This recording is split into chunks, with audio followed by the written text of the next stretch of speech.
Библии. Bija viens puisis, kurš izlasīja vai kaut kur bija dzirdējis pantu no Bībeles. Это Евангелие Матфея 20:16, но там сказаны такие слова: «Так будут последние первыми и первые последними».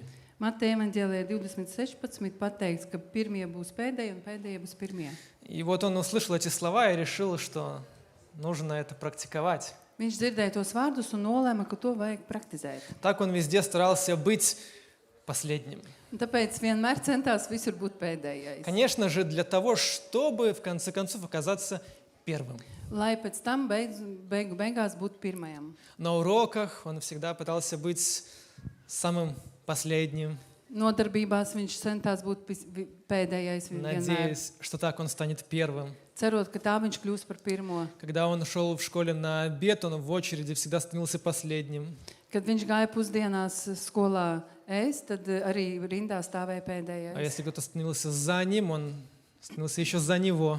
Ja kāds bija aiz viņa, tad viņš pabīdījās un nostājās pēdējais. В надежде, что если он действительно везде будет последним, Cerot, ka ja viņš visur tiešām būs pēdējais, тогда его в конце продвинут, и он будет первый. un tad beigās viņu izvirzīs un viņš būs pirmais. Когда у него не получалось, он, конечно же, злился. Kad viņam nesanāca, viņš dusmojās. Конечно же, он неправильно воспринял слова Иисуса. Protams, viņš nepareizi uztvara Jēzus vārdus. Иисус говорит о жертвенности здесь, Šeit Jēzus runā par upurēšanu, par ziedošanu, но в его поступках жертвенности не было. bet viņa rīcībā nebija tas Он ziedošanas. просто искал себе выгоды с помощью вот этого принципа. Viņš vienkārši šī principa pēc meklēja sev izdevīgumu. Те из вас, кто были в лагере, вам это тоже знакомое такое поведение. Tie, kuri bija nometnē, tiem ir pazīstama tāda uzvedība. Когда у нас были купончики, которые man- давались за добрые дела или за что-нибудь. Kad mums bija kuponiņi, kurus deva par labiem darbiem vai vēl par kaut ko, Хотя не в этом был смысл, но ne tur bija tā nozīme. дети часто приходили и были готовы на любое доброе дело Bērni bieži vien nāca, bija gatavi jebkuram labam darbam за купончик. par kuponiņu. За то, что они смогут потом пойти и разменять его на какой-нибудь напиток. Un pēc tam viņi varēs aiziet un pamainīt to uz kādu dzērienu. Но такой подход не просто детский. Bet tāda pieeja nav vienkārši bērnišķīga. Я бы сказал, что это подход человеческий. Tā ir cilvēciska pieeja. Это не просто дети так поступают. Ne vienkārši bērni tā Не rīkojas. просто дети так думают. Ne vienkārši bērni tā domā, Взрослые тоже. arī pieaugušie. Люди в целом. Un cilvēki. Это такой человеческий подход к жизни. Tā ir tāda cilvēciska pieeja pie dzīves. И также иногда в наших отношениях с Богом бывает. Un arī tā gadās ar mūsu attiecībās ar Dievu. Мы иногда пытаемся с Богом заключить сделку. Dažreiz ar Dievu mēs cenšamies noslēgt kādu derību. Бог, Dievs, если я сделаю это, ja es izdarīšu tā, то ты сделай вот это. tad tu izdarī man tā. Или же, если ты сделаешь это, Vai nu, ja tu man izdarīsi tā, тогда я сделаю то. tad es darīšu to. Вот иногда мы даже этого не замечаем. Dažreiz mēs pat to nepamanām, Но порой именно так мы строим отношения с Богом. bet laiku pa laikam tieši tā mēs veidojam savas attiecības ar Dievu. Как сделка. Kā tāda derība, darījums. В книге Судей мы находим еще одного человека, который пытался заключить с Богом сделку. Sūģu grāmatā mēs atrodam vēl vienu cilvēku, kurš vēlējies tādu darījumu. В 11 главе книги Судей 11. nodaļā мы читаем про такого судью Иефая. mēs lasām par tādu tiesnesi kā Ефта. Jefta. Našla. Он был один из судей в Израиле. Viņš bija viens no Izraēlas soģiem. Он был внебрачный сын своего отца. Viņš bija ārlaulības dēls savam tēvam, И тогда из-за этого другие братья его выгнали un tāpēc citi brāļi tādēļ viņu padzina из семьи, из дома. no ģimenes, no mājas. И он потом собрал вокруг себя негодных людей. Un tad apkārt sev viņš sapulcināja sliktus cilvēkus. У него вокруг появилась такая его банда, Parādījās viņiem tāda banda, воины, с которыми он воевал вместе. karavīri, ar kuriem viņš karoja kopā. И тогда в то время другой народ, аммонитяне, Un tad citā laikā cita tauta, amonieši. Они пошли войной на Израиль. Viņi sāka karot pret Izraēlu. И вот тогда люди из рода Иефая, они приходят к нему и просят его о помощи. Un tad cilvēki no Jeftas dzimtes nāk pie viņas un lūdz palīdzību. Мы читаем, что Иефай был храбрым воином, Mēs lasām, ka Jefta bija tāds drosmīgs kareivis. но и его род, его родственники, они приходят теперь к нему, просят его о помощи. Un tagad viņa dzimte un tuvi cilvēki nāk pie viņa un lūdz pēc palīdzības. И они предлагают ему то, что они сделают его вождем над собой. Un viņi piedāvā viņam to, ko viņi darīs viņu par vadoni. И Иефай с ними соглашается, Jefta piekrīt, что он будет за них воевать, ka viņš par viņiem karos. если он вот так вот и останется потом их вождем. Ja arī pēc tam viņš paliks par viņu vadoni. И тогда мы читаем с 30 стиха Un tad no 30. panta mēs lasām такую вот историю. tādu stāstu. «И дал Иефай обет Господу, и сказал, если ты предашь аммонитян в руки мои, то по возвращении моем с миром от аммонитян, что выйдет из ворот дома моего навстречу мне, будет Господу, и вознесу это на всесожжение». Он предлагает Богу вот такую своего рода сделку. Viņš piedāvā Dievam tādu veidu darījumu. Если ты меня благословишь в этой битве, Ja šajā cīņā tu mani svētīsi, если ты будешь со мной, ja tu būsi ar mani, и я смогу вернуться назад домой в целости и сохранности, un es mājās atgriezīšos vesels, то тогда я посвящу тебе tad es veltīšu tev то, что первое выйдет мне навстречу, to, kas когда я pirmais вернусь. iznāks man priekšā, kad es atgriezīšos. Наверное, он думал, что это будет какое-нибудь животное, которое ему повстречается на Droši пути. vien viņš domāja, ka tas būs kāds dzīvnieks, kas nāks viņam pretī. Но вот мы читаем историю дальше. Bet mēs lasām šo stāstu tālāk. «И пришел Иефай к аммонитянам сразиться с ними, и предал их Господь в руки его, и поразил их поражением весьма великим, от Араэра до Минифа 20 городов и до Авель-Керамима, и смирились аммонитяне пред сынами Израилевыми. И пришел Иефай в Массифу, в дом свой, и вот дочь его выходит навстречу ему с тимпанами и ликами. Она была у него только одна, и не было у него еще ни сына, ни дочери. Когда он увидел ее, разодрал одежду свою и сказал: «Ах, дочь моя, ты сразила меня, и ты в числе нарушителей покоя моего. Я отверз тебе уста мои пред Господом, и не могу отречься». Она сказала ему: «Отец мой, ты отверз уста твои пред Господом, и делай со мною то, что произнесли уста твои, когда Господь совершил через тебя отмщением врагам твоим аммонитянам». И сказала отцу своему: «Сделай мне только вот что. Отпусти меня на 2 месяца. Я пойду, взойду на горы, и оплачу девство мое с подругами моими». Он сказал: «Пойди». И отпустил ее на 2 месяца. Она пошла с подругами своими и оплакивала девство свое в горах. По прошествии 2 месяцев она возвратилась к отцу своему, и он совершил над нею обет свой, который дал, и она не познала мужа. И вошло в обычаи у Израиля, что ежегодно дочери Израилевы ходили оплакивать дочь Иефая, галаадитянина, 4 дня в году.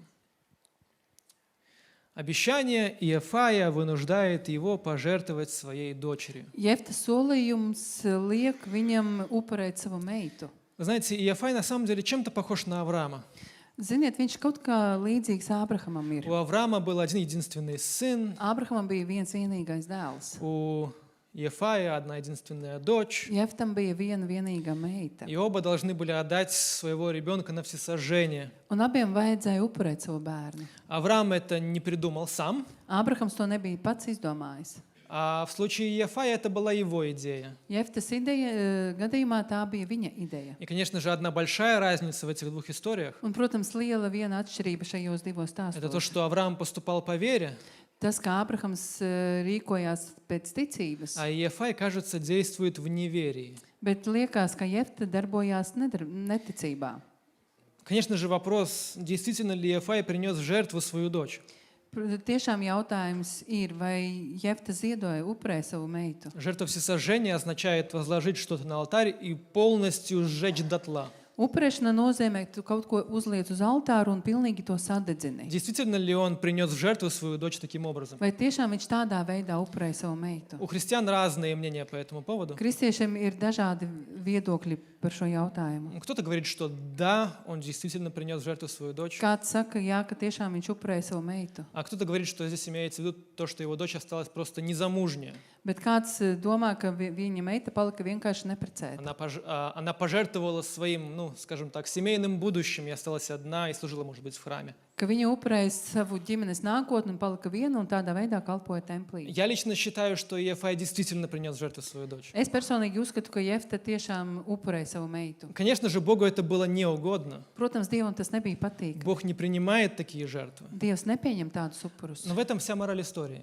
Un tur ir viss tā stāsta morāli. В любом случае, это была абсолютно лишняя жертва. Jebkurā gadījumā tas bija lieks upuris. Сейчас не так важно, как мы смотрим на эту историю, что произошло с дочерью. Она умерла или просто осталась одна. Tagad nav svarīgi, ka, ja mēs skatāmies uz meitu, vai viņa nomira vai palika viena. Главное, в чем нам сейчас нужно с вами согласиться, это то, что Иефай пытался заключить с Богом сделку. Vienīgais, uz ko mums jāpievērš uzmanība, ka Jefta centās noslēgt vienojumu ar Dievu. И это кончилось довольно-таки печально. Un tas beidzās diezgan bēdīgi. Он говорил Богу: если ты дашь мне победу, Viņš teica Dievam, ja tu dosi man uzvaru, то я принесу тебе жертву. tad es nesīšu tev upuri. Вот эта вот формула, эта сделка. Если ты, тогда я. Šī formula, šīs tāds darījums, ja tu, tad es. Если ты сделаешь это, Ja tu izdarīsi to, я сделаю то. es izdarīšu to lietu. Эта сделка печально кончается для Иефая. Un Jeftam šīs darījums beidzās tā И neveiksmīgi. его пример учит нас тому, что мы не можем строить с Богом отношения через сделку. Un viņa piemērs parāda, ka mēs nevaram veidot savas attiecības ar Dievu caur tādiem vienojumiem. Иефай уже до этого заключал пару сделок в истории. Vēsturē Jeftam jau bija kādi darījumi līdzīgi. В начале 11 главы он заключил сделку с жителями Галаада. 11. nodaļas sākumā viņš veica tādu darījumu ar Galāda iedzīvotājiem. Сделка была такая, что я пойду воевать за вас, Un darījums bija tāds, es iešu karot par jums, если вы сделаете меня своим вождем. ja jūs padarīsiet mani par savu vadoni.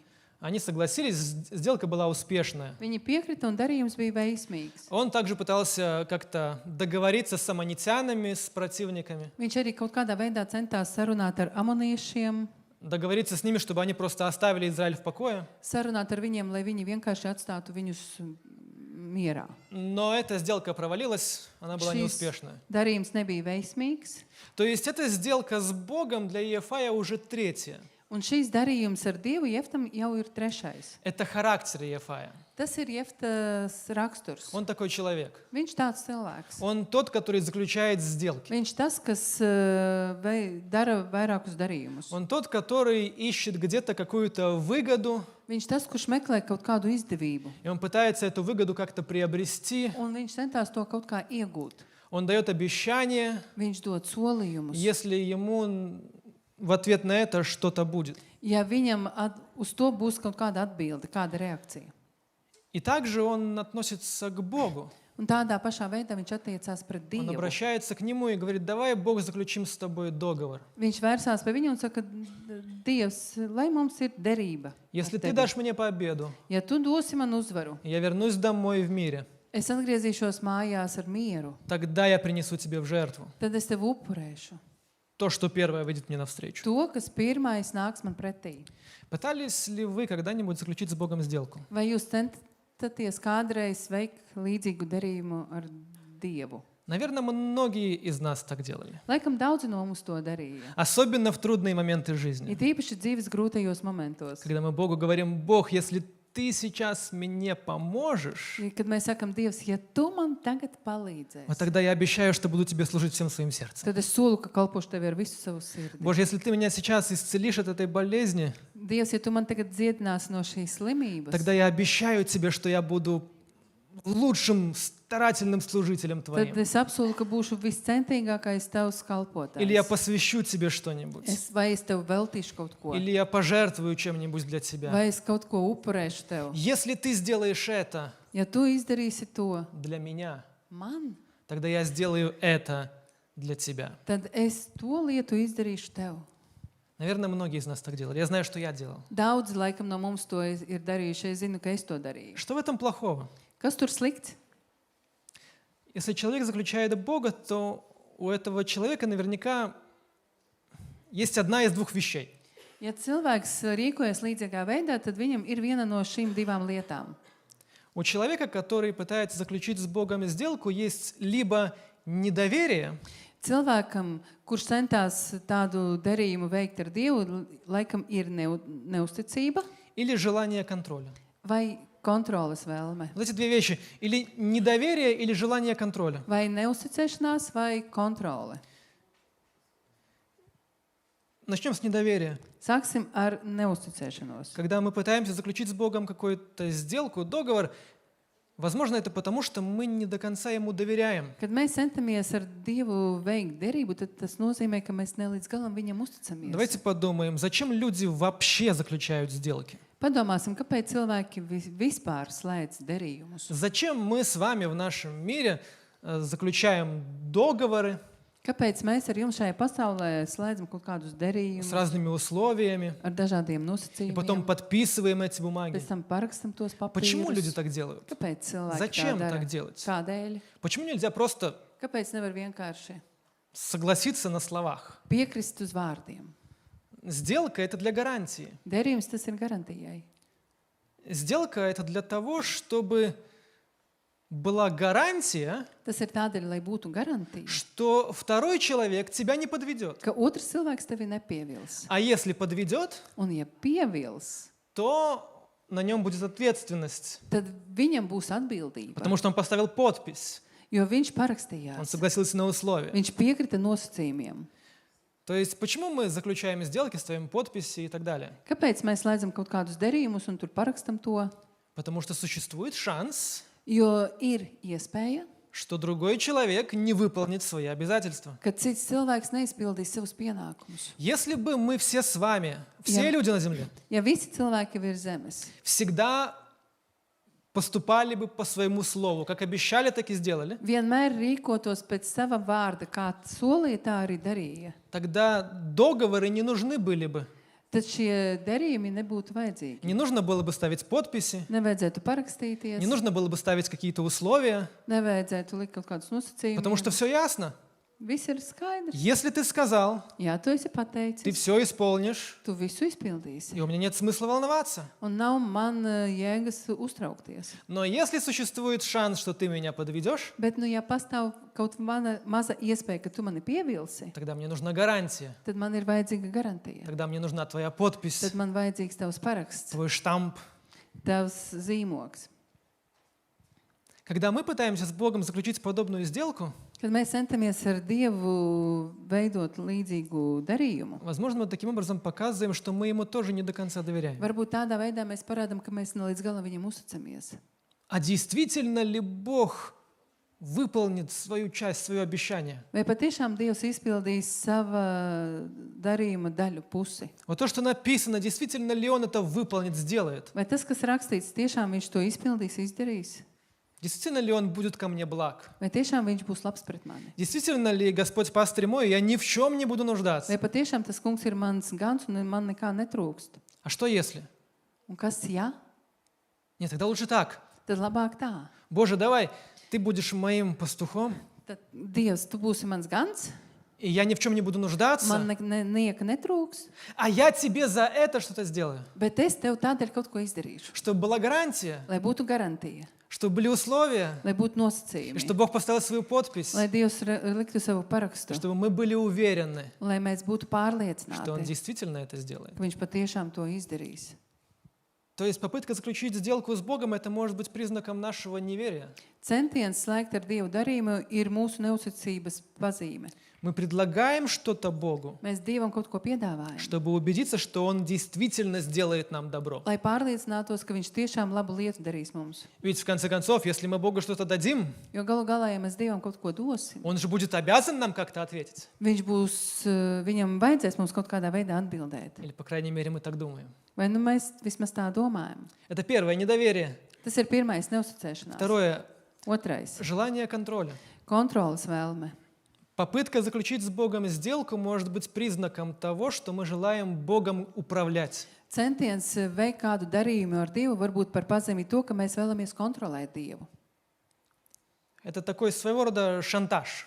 Tā ir sava veida tāda šantāža. Бог, ты же хочешь, чтобы я тебе служил? Dievs, tu taču gribi, ka es tev kalpotu? Бог, ты же хочешь, чтобы я тебе что-то жертвовал? Dievs, tu gribi taču, ka es tev kaut ko ziedoju? Бог, ты же хочешь, чтобы я тебе был посвящен? Dievs, tu taču vēlies, lai es esmu nodots, veltīts tev. Тогда давай договоримся. Nu, tad sarunāsim. Я тебе дам все это, Es tev visu to došu, если ты сделаешь это и это и это. ja tu izdarīsi man to un to.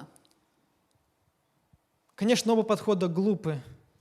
Protams, abas pieejas ir muļķīgas. И неверие, Gan потому что neusticēšanās, Бог всегда верен. jo Dievs vienmēr ir uzticams. И желание контроля тоже глупо, Un kontroles vēlme arī ir muļķīga. потому что невозможно Бога контролировать. Jo Dievu nav iespējams kontrolēt.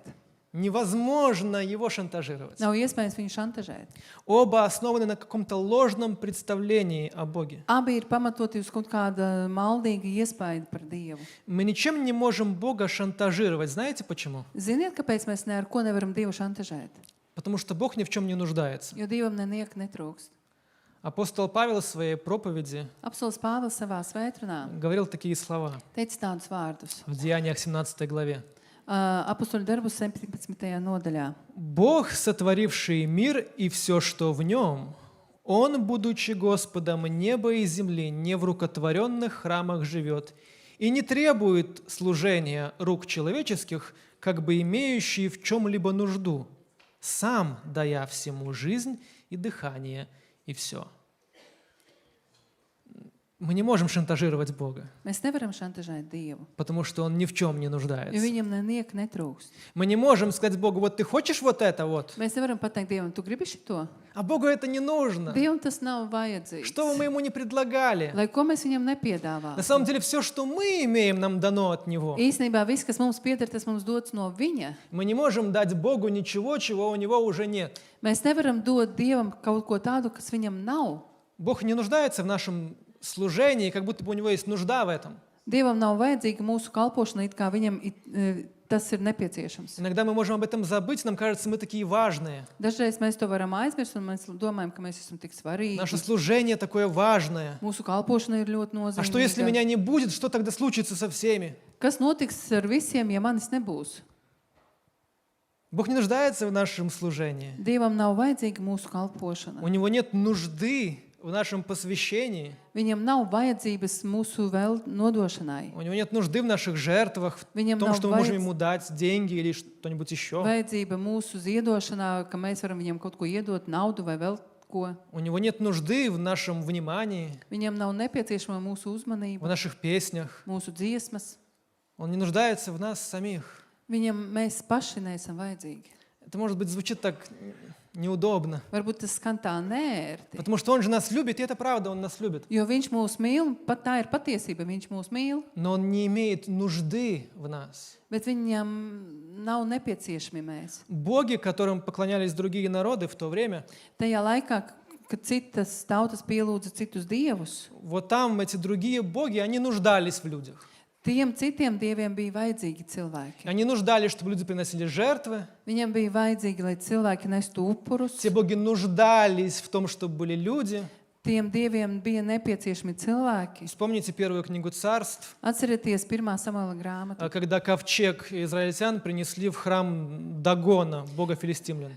kad izraeliešu šķirstu atnesa dieva templī pie Dagona. Когда статуя Дагона упала, Kad Dagona statuja nokrita, Нужны были люди, чтобы ее поднять. Bija nepieciešami cilvēki, lai to Он не paceltu. мог сам встать. Viņš pats nevarēja piecelties. Ему нужны люди, чтобы его поднимали, чтобы его кормили, чтобы его мыли, чтобы о нем заботились. Viņam nepieciešami cilvēki, lai viņu paceltu, ēdinātu, mazgātu un rūpētos par viņu. Богу этого всего не надо. Dievam viss tas nav vajadzīgs. Именно поэтому, когда везли ковчег, Tieši tāpēc, kad veda šķirstu, и эта повозка наклонилась, un kad šīs vedzums mazliet palika šķīps, и один добрый человек пытался помочь, un viens labs cilvēks centās palīdzēt, он за это поплатился своей жизнью. un tādēļ viņš nomira, viņš veltīja savu dzīvi. Бог не нуждается в этой помощи. Dievam nav vajadzīga tāda palīdzība. Как будто бы без нас Бог не справится. It kā bez mums Dievs netiks galā. Или как будто бы без нас Бог обеднеет.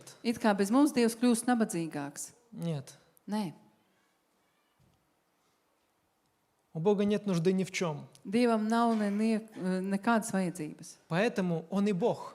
Tāpēc viņš arī ir Dievs. Шантажировать можно только того, кто в чем-то имеет нужду. Šantažēt var tikai to, kam ir kāda vajadzība. Потому что мы к Нему можем прийти и сказать, вот ты хочешь это, Jo mēs varam pie viņa pienākt un pateikt, lūk, tu gribi šito, а у меня это есть. man tas ir. Я тебе это могу дать, Es но tev ты to взамен varu мне дай что-нибудь iedot, еще. bet tu man pretī dosi vēl kaut А с ko. Богом такое не сработает. Ar Dievu tas tā nestrādās. Потому что у Бога есть все. Jo Dievam ir viss. Это как пытать надеть нашейник на волну. Tas ir kā mēģināt uzvilkt Апкаклы. apkaklī vilnim. Не получится. Nesanāks. Не получится. Ты не можешь обуздать эту волну таким образом. Tu nevari savaldīt vilni tādā veidā. Ты не можешь ее контролировать ошейником. Tu nevari to kontrolēt ar apkakli. Ты не можешь море заключить в клетку. Tu nevari jūru ieslēgt būrī. Точно так же ты не можешь Бога шантажировать Tieši tāpat tu nevari šantažēt Dievu своими предложениями. ar saviem piedāvājumiem. Бог, я сделаю это, если ты сделаешь то. Dievs, es izdarīšu to, ja tu izdarīsi man šito.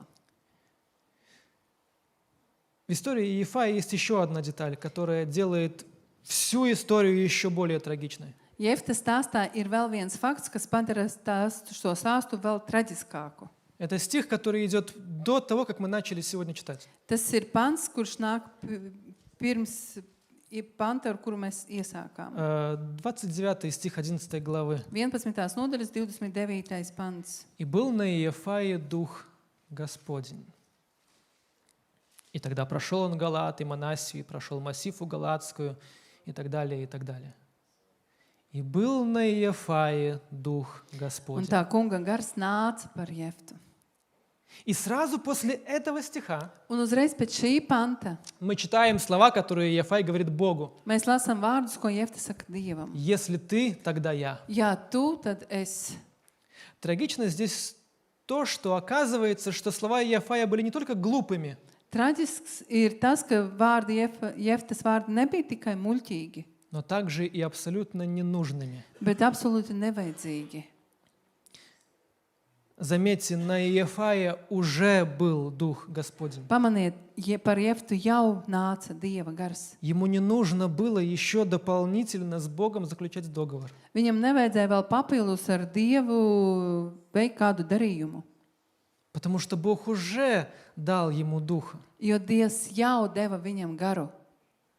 Если после 29 стиха мы сразу перейдем на 32 стих, Ja pēc 29. panta mēs uzreiz iesim uz 32. то получится такая замечательная история, которая могла бы быть. Tad sanāks tik brīnišķīgs stāsts, kurš varētu būt. Мы бы читали: «И был на Иефае Дух Господень» в 29 стихе. Tad mēs lasītu 29. pantā, ka tas kunga gars nāca par Jeftu, И сразу в 32 стихе мы читаем: un pēc tam uzreiz 32. lasam. «И пришел Иефай к аммонитянам сразиться с ними, и предал их Господь в руки его».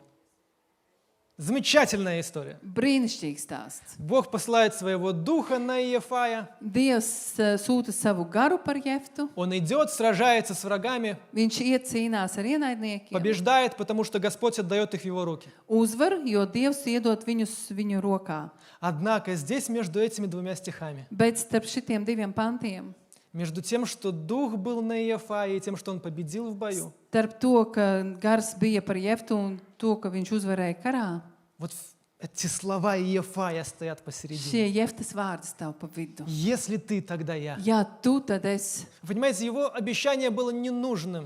Saprotiet, tas solījums nebija vajadzīgs. Этот договор был лишним. Tas darījums bija lieks. У него уже было все, что было необходимо для победы. Viņam jau viss bija, kas nepieciešams uzvarai. И Иефай пытается получить у Бога то, что Бог ему уже подарил. Jeftai cenšas saņemt no Dieva to, ko Dievs viņam jau ir dāvājis. Бог уже решил спасти свой народ. Dievs jau bija nolēmis izglābt savu И Он tautu, это сделает.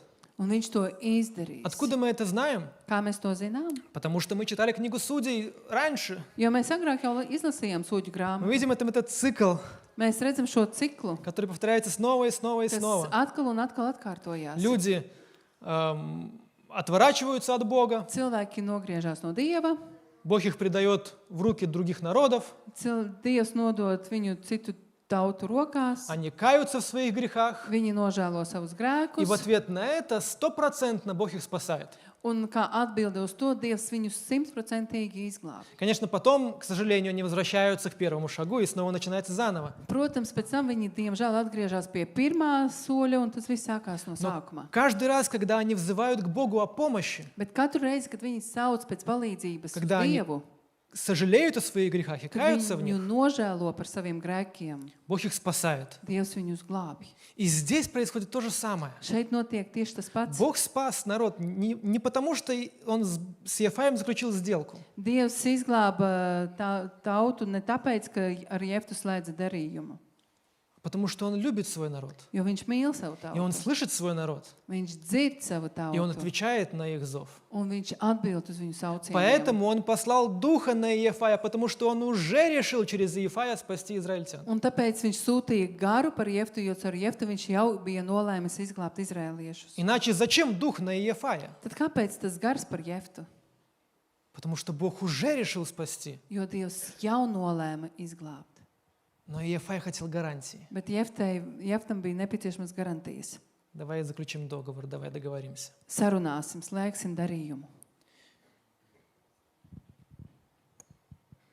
Мы не можем так строить отношения с Богом. Mēs nevaram veidot tādā veidā attiecības ar Dievu. Единственное основание для наших отношений с Богом, Vienīgam pamatam mūsu attiecībām ar Dievu, единственное хорошее основание, vienīgais labs pamats, это Его незаслуженная любовь к нам. viņa nepelnīta mīlestība pret mums.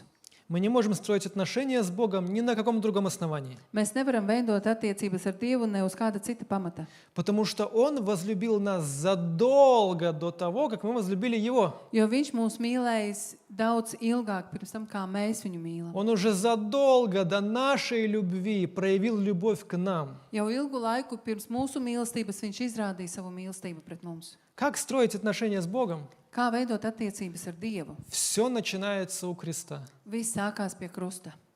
Все начинается там. Viss tur sākās. Ведь там на кресте проявляется чистая Божья любовь к тебе. Jo tur uz krusta izpaužās tīra, šķīsta mīlestība pret tevi. И что нужно первое сделать, это осознать Un pirmais, kas ir jāizdara, jāapzinās, то, что Он уже тебя любит. ka Viņš jau tevi mīl. Он уже проявил милость к тебе в Иисусе Христе. Viņš jau Jēzu Kristu izrādīja mīlestību pret tevi. Он уже дал тебе шанс. Viņš jau deva tev iespēju. Он уже показал свою верность. Viņš jau izrādīja savu И uzticamību. ты ничем не можешь это заслужить. Un tu nekādā citā veidā nevari to nopelnīt. Все, что ты делаешь для Бога, Visu, ko tu dari Dievam, делай в ответ на любовь, dari to kā atbildi uz mīlestību, которой Он уже тебя любит. ar kuru Viņš jau tevi mīl. Давайте не будем пытаться заслужить Его любовь. Necentīsimies nopelnīt viņa mīlestību. Это глупо. Tas ir muļķīgi. Мы не можем это заслужить. Mēs nevaram nopelnīt. Он дает ее нам в дар. Viņš dod mums to kā dāvanu. И тогда все, что мы делаем для Бога, Un tad visu, ko mēs darām Dievam, ведь мы говорим, что Богу не нужны мы, не нужны наши посвящения, не нужно Ему ничего, что мы можем Ему дать. jo mēs sakam, ka Dievam mēs neesam vajadzīgi, nav vajadzīgi to, ko mēs varam iedot mūsu nodošanās. Но тем не менее мы же посвящаемся Богу, и это правильно. Bet tomēr mēs sevi nododam Dievam, un tas ir pareizi. Все же мы служим Богу, и это правильно. Un mēs kalpojam Dievam, un tas ir pareizi. Все же мы жертвуем Богу, и это правильно. Mēs ziedojam Dievam, un tas ir pareizi. все же мы отдаем что-то Богу. Un tomēr mēs kaut ko atdodam Dievam. И это правильно. Un tas ir pareizi. Все же мы отдаем всего себя Богу. Mēs atdodam visu sevi Dievam. И это правильно. Un tas ir pareizi.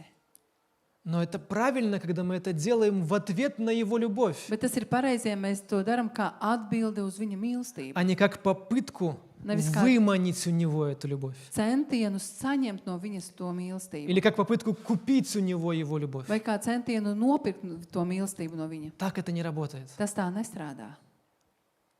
Обратите внимание, когда Иофай сказал эти слова Богу, Pievērsiet uzmanību, kad Jefte teica šos vārdus Dievam, Бог ему ничего не ответил. Dievs viņam neko neatbildēja. Бог позволил тому Dievs произойти. ļāva tam faktam notikt.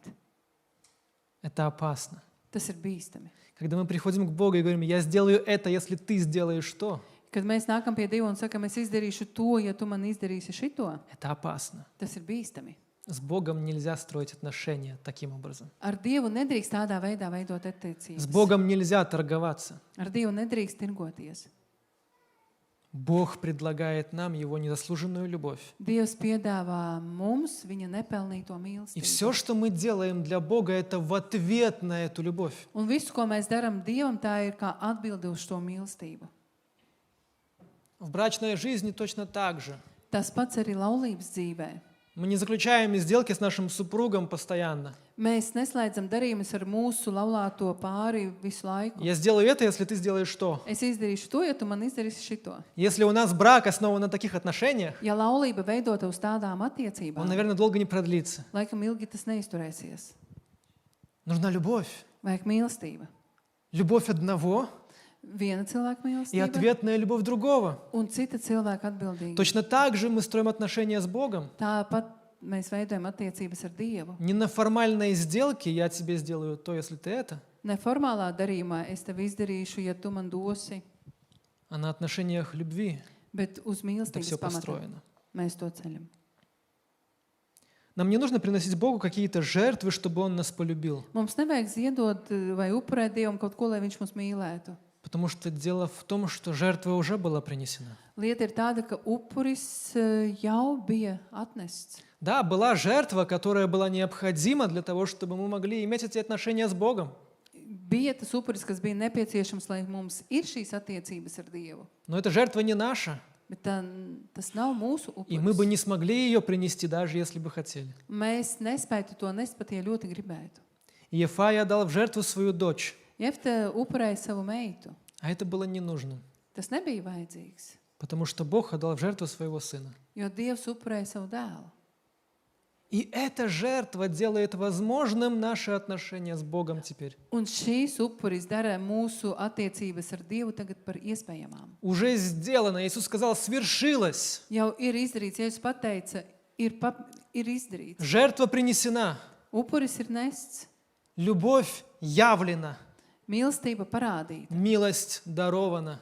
žēlastība dāvāta. Теперь мы отвечаем на Его любовь, Un tagad mēs atbildam uz viņa mīlestību. а не пытаемся ее заслужить. Nevis centamies to nopelnīt. Иисус уже все заслужил. Jēzus jau visu ir И nopelnījis. теперь мы только отвечаем Ему своей любовью. Un tagad mēs vienkārši atbildam ar savu И mīlestību. мы посвящаемся Ему, Mēs veltam sevi viņam, и мы верно служим Ему, mēs viņam uzticami kalpojam. и мы оставляем прежнюю жизнь Mēs ради Него, atstājam viņa dēļ iepriekšējo dzīvi, но не для того, чтобы заслужить, bet ne tāpēc, lai nopelnītu, а потому что мы благодарны, bet tāpēc, ka esam pateicīgi, потому что Он даровал нам это незаслуженно. jo viņš mums to ir dāvājis.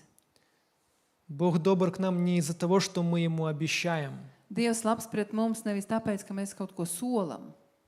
Бог добр к нам благодаря Иисусу. Dievs ir labs pret mums pateicoties Jēzum. И, конечно, мы Ему обещаем, что будем Ему служить чистой и доброй совестью. Un, protams, mēs solam, ka kalposim ar tīru un labu sirdsapziņu Но viņam. это обещание нам ничего не заслуживает от Бога. Bet šīs solījums neko mums nedod no Dieva. Мы даем это обещание, потому что Он возлюбил, Mēs dodam šo solījumu, jo Viņš ir mīlējis, и мы любим. un mēs mīlam. Я хочу закончить сегодня, прочитав слова одного старого гимна. Es gribu pabeigt, izlasot vienas vecas dziesmas vārdus. который говорит, мне кажется, тоже об этой теме очень хорошо. kas ļoti labi runā par šo tēmu. Там такие слова. Un tur tādi vārdi. «Люблю, мой Спаситель, и знаю, Ты мой. Тобою спасен я от жизни пустой. Меня, чтоб избавить, отдал Ты себя. Люблю, мой Спаситель, люблю я Тебя. Люблю, но Ты первый меня возлюбил, и мне на Голгофе спасение купил. Ты умер за грешных, безмерно любя. Люблю, мой Спаситель, люблю я Тебя. И в жизни, и в смерти хочу я любить, доколе живу Твое имя хвалить, и даже в час смерти твердить про себя. Люблю, мой Спаситель, люблю я Тебя. В обителях славы в небесном краю, с венцом на челе в свете вечного дня, восторженно в сонме спасенных спою. Люблю, мой Спаситель, люблю я Тебя. Вот отношения с Богом. Не на заслуги, а по любви. Давайте помолимся.